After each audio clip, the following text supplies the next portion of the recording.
रजनी और विनोद छत्तीसगढ़ से हैं और संघर्ष उनका पुराना साथी रहा है। गरीबी, आर्थिक कठिनाइयां, बीमारियां और पारिवारिक झगड़े इस जोड़ी के जीवन का हिस्सा हैं। ये दोनों इतनी पीड़ा का सामना किस तरह कर रहे हैं?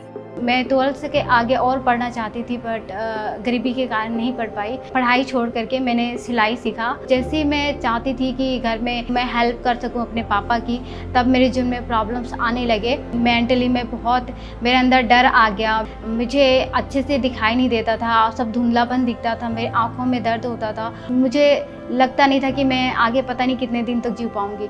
तब मेरी माँ ने मेरे बचपन के बारे में बताया कि तुम बचपन में चर्च जाया करती थी, तो एक बार तुम चर्च जाके देखो। और मेरी मम्मी की बात मान करके मैं चर्च गई। प्रभु यीशु मसीह ने मुझे चंगाई दिया और उसके बाद से लेकर आज तक मुझे कोई समस्या, कोई प्रॉब्लम मेरी आंखों में नहीं हुई। रजनी के भविष्य के पति विनोद की भी कहानी कुछ ऐसी थी। वो भी काफी पीड़ाओं से गुजर रहे थे। अपना गाँव छोड़कर गुड़गांव शहर तो आए, लेकिन वो रोज ठोकर खाते थे। गुड़गांव में आने के बाद में मुझे मैंने इधर उधर नौकरी ढूंढा, मगर मुझे नौकरी नहीं मिला। एक दिन विनोद अपनी नौकरी के सिलसिले में घूमते हुए एक चर्च पहुंचे। वहां उन्होंने पास्टर से अपनी परेशानी बताई और प्रार्थना की। कुछ दिनों बाद उन्हें अस्पताल में पेशेंट केयर टेकर की नौकरी मिल गई। फिर उन्होंने शादी करने का फैसला किया। हमारा शादी हुआ और शादी के बाद कुछ समय सब अच्छा चल रहा था। फिर अचानक से 2 साल हो गया, सब बोलने लगे कि आपको बच्चा क्यों नहीं हो रहा है, डॉक्टर दिखाओ। कई लोगों ने बोला। मैंने चेकअप कराया तो डॉक्टर ने जवाब दिया कि अब इनका चांस नहीं है, 5% चांस है। सब चर्च में मैं प्रार्थना विषय दिया। हम प्रार्थना करने लगे कि परमेश्वर अगर आप हमें संतान देते हैं तो उस संतान के द्वारा आपकी महिमा होगा। 3 महीने के बाद रजनी की तबीयत खराब हो गई। जब अस्पताल में चेक किया गया तो पता चला कि वो प्रेग्नेंट है। इतने सारे प्रॉब्लम के बाद में तो बच्चा हुआ, तो बच्चा का डिलीवरी के समय भी प्रॉब्लम हुआ। और जब बच्चा पैदा हो गया, फिर भी डॉक्टर ने बताया, वो बोल नहीं पा रहा था, वो रोया नहीं। जब बच्चे का आवाज़ नहीं आ रहा था तो हम परेशान हो गए, मगर हमें आशा था प्रभु के ऊपर कि प्रभु जरूर हमारे बेटी के जीवन में काम करेगा।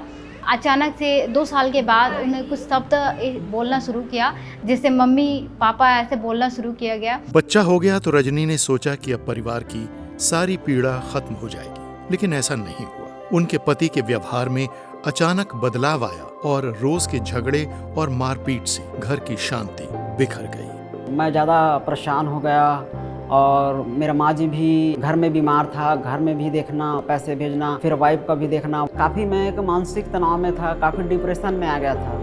उनके वजह से सारा गुस्सा मुझ पे उतारा करता था कि सब तुम्हारे वजह से है। एक ही दिन में मुझ पे 3 बार हाथ उठाया। फिर मैं अपने बच्चों को लेकर के घर पे बिना बताए मैं अपने मम्मी पापा के यहाँ चली गई। वहाँ पर 1 महीना थी। मेरा वाइफ घर जाने के बाद में मैं बहुत ज़्यादा टूट गया, बहुत हताश और निराश हो गया। इतने छोटी सी ज़िंदगी में इतना समस्या और परेशानियों का सामना करना पड़ा। जब मैं टूट गया था, जब मैं बिखर गया था, तो परमेश्वर ने मुझे एक ऐसा वचन दिया। निश्चय उसने हमारे रोगों को सह लिया और हमारे ही दुखों को उठा लिया, तो भी हमने उस परमेश्वर का मारा कूटा और दुर्दशा में पड़ा हुआ समझा, परंतु वह हमारे अपराधों के कारण घायल किया गया, हमारे अधर्मों के कामों के कारण कुचला गया, हमारी शांति के लिए उस पर ताड़ना पड़ी, उसके कोड़े खाने से हम चंगे हो जाए। फिर मैं प्रार्थना करके रो कर गिड़गिड़ा कर प्रभु से मैं पश्चाताप करने लगा और हमने एक दूसरे से माफ़ी मांगा।